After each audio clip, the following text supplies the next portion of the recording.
شو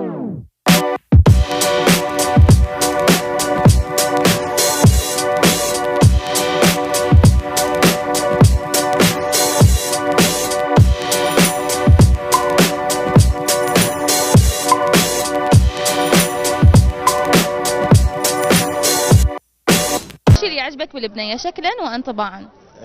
عيونها شلونك مثل عيونك تكون، وانطباعا يعني كل ما تتصنع.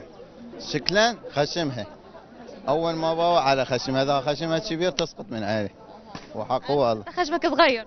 احلى ما بيها خشمي. عم خشمي كبير؟ لا والله خشمي كبير؟ هاي انطباعا شو يعجبك بالبنية اول ما تشوفها؟ غير شخصيتها مثل ما يقولون. شكلا طولها وملامحها، خشمها صغير. وخشمها صغير. قد الطول؟ 170 وفوق. دنقة. وانطباعا؟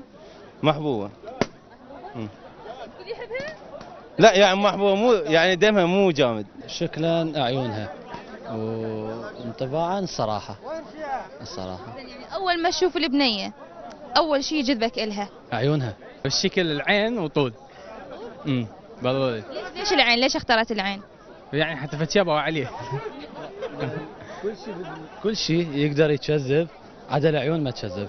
يعني اكثر شيء المنطقه الخدود مالتها والرصعه اذاعتها.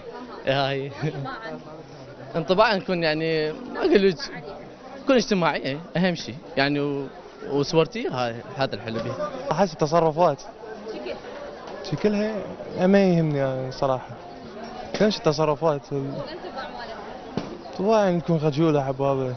هو المفروض يعني اكثر شيء المفروض يصير بريئه، يعني اهم شيء البراءه. شغله ثانيه الانوثه يعني.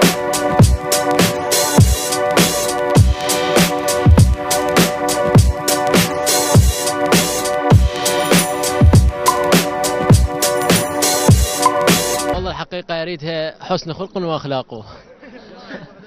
والله العظيم صوته يخبل. قولها للبنات يلا. الله عليك غنيتها لها. شو تغني للبنات؟ شو تقول للبنات؟ الشمس قد قسمت نصفين لي ولها، النور في خدها والنار في كبدي،